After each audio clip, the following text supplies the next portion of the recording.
Hi guys, so let's start with the question of the day. So the question goes like, a 25-year-old pregnant female presents with recurrent easy bruising, heavy menses and nosebleeds. There is no history of trauma or any drug intake. On physical examination, you can see scattered petechiae and purpura. Laboratory investigations show low platelet count, increasing bleeding time, normal PT and APTT. On peripheral smear, it shows large platelets. What is the probable diagnosis? So, in this question, first let's try to highlight the keywords. It has easy bruising, heavy menses and nosebleeds, petechiae and purpura is present. Very important is increased bleeding time but normal PT and APTT. Now let's read the option. A. Glanzmann thrombesthesia.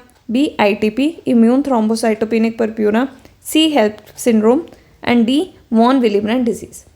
So let's start. In this question, you can answer the question by ruling out Von Willebrand disease. In the yesterday's video, I discussed about Von Willebrand disease. What happens in Von Willebrand disease? This increase in bleeding time and there's increase in APTT.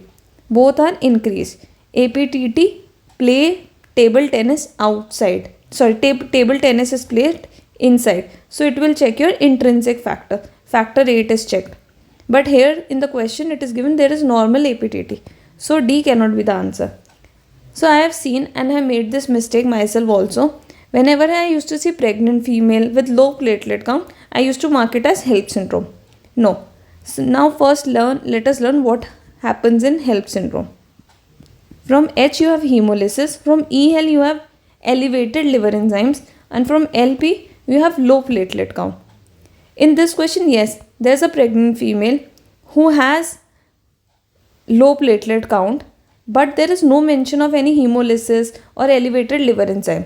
In this question, in peripheral smear, if it has been given that the patient can see schistocytes and some liver abnormalities have also been given, then we can think of HELP syndrome. But no, the answer cannot be HELP syndrome here. A. Glanzmann thrombesthesia. What is this? From G, you can learn it is an aggregation defect. Like in von Willebrand disease, we learn that it is an aggregation defect. It is autosomal recessive, but no von Willebrand disease or autosomal dominant. Just revising some important points. So this is a functional disorder. Why functional disorder? Because here the platelet count is normal. Bleeding time is increased. Why? Because the platelet are not able to function itself.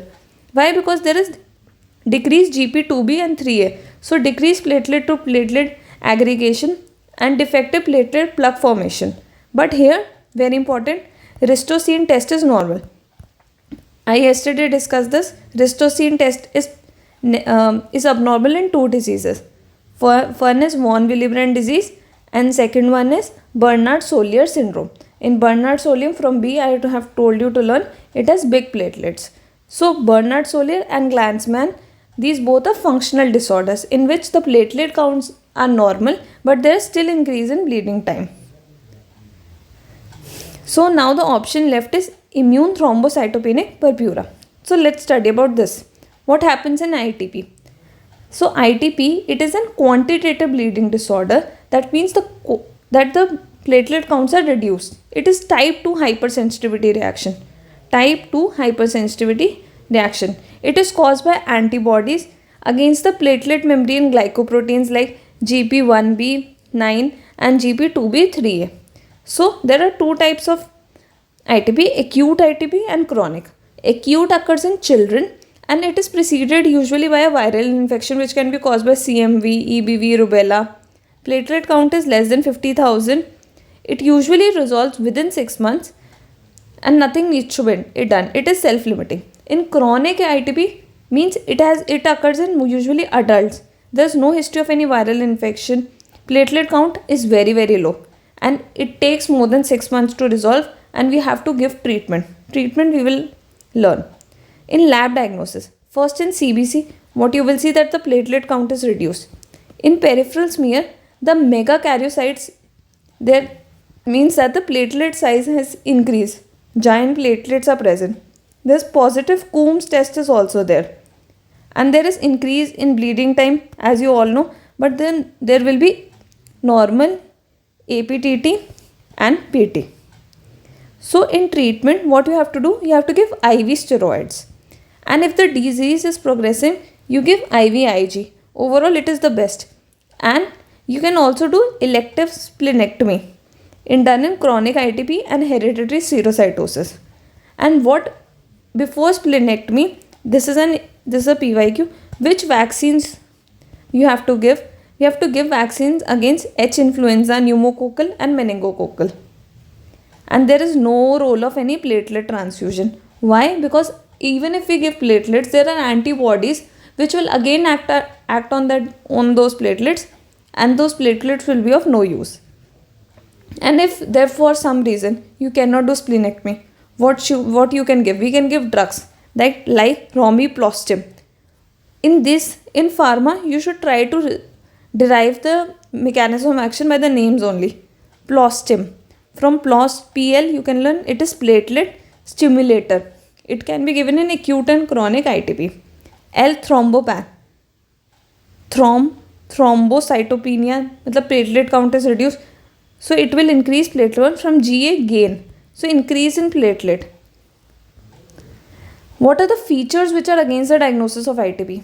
Fever, pallor, jaundice, bleeding into joints. Bleeding into joints is seen in hemophilia.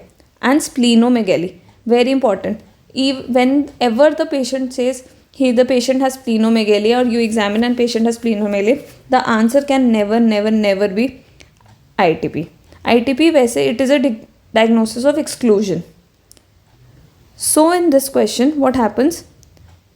Increased bleeding time. Yes, increased bleeding time. Normal PT and APTT, and the platelets are showing large. In the peripheral smear, it shows large platelet, that is megakaryocytes. So, in this question, the answer becomes ITP. Answer is B. So, this is all about today's question. Thank you guys. See you tomorrow.